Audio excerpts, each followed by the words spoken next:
یه تلنگر شروع شد. تلنگری که یهو من از خواب بیدار کرد. فهمیدم که اگه الان شروع نکنم هیچ وقت نمیتونم شروع کنم. داستان فیلم یک روایت واقعی بود. روایت مادرانی که تو نوجوانیشون زخمایی خوردن که هنوزم با اون نفس میکشن. و سلین دختری بود که در کودکی مورد تعرض قرار گرفته بود، اما هیچ وقت نتونست اون رو فریاد بزنه. میدونستم چی میخوام بسازم. بنابراین برای خودم یه بازه زمانی 1 ماهه گذاشتم و طبق برنامه‌ریزی ما من فقط تو 2 ماه اولین فیلمم رو ساختم.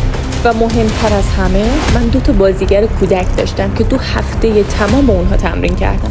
با اینکه سنشون کم بود اما نقششون رو با نهایت دقت، حس و فهم اجرا کردن. به صراحت میتونم بگم که جز بهترین ها بودن.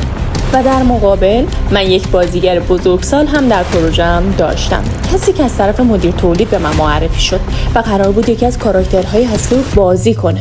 با اون تنها 2 جلسه تمرین کردم و انتظار داشتم نسبت به جایگاه و تجربه‌ای که داره یه خروجی درخشان تحویل من بده.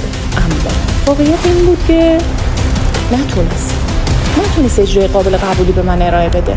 اینم یکی از همون درس‌های مهم اولین تجربه فیلمسازیم بود. اینکه همیشه تجربه زیاد مساوی با کیفیت بالا نیست و انتخاب بازیگر باید بر اساس فهم نقش، تعهد، انرژی باشه، نه معرفی و رضا و دوست بازی. در کنار تمام چالش‌ها دوستانی داشتم که واقعا از صمیم قلب کنارم ایستادن.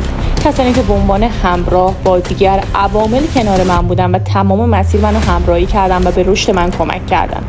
من تو اولین تجربه‌ام با چالش‌ها و اشتباهاتی هم مواجه شدم که از روی عدم آگاهی و عدم شناخت من می‌اومد.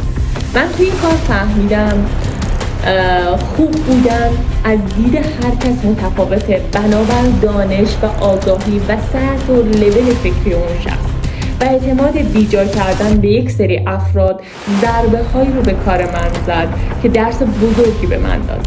گاهی جهان هستی تو رو تو مسیری میندازه و با آدم‌های اشتباهی تو رو به مسیری میبره تا رشد کنی، رشدی که هیچ کتاب و کلاسی به تو. اینم از ولاگ اولین تجربه فیلمسازی من تمایل دارم تو پست بعدی رونمایی کنم از پوستر اولین فیلم.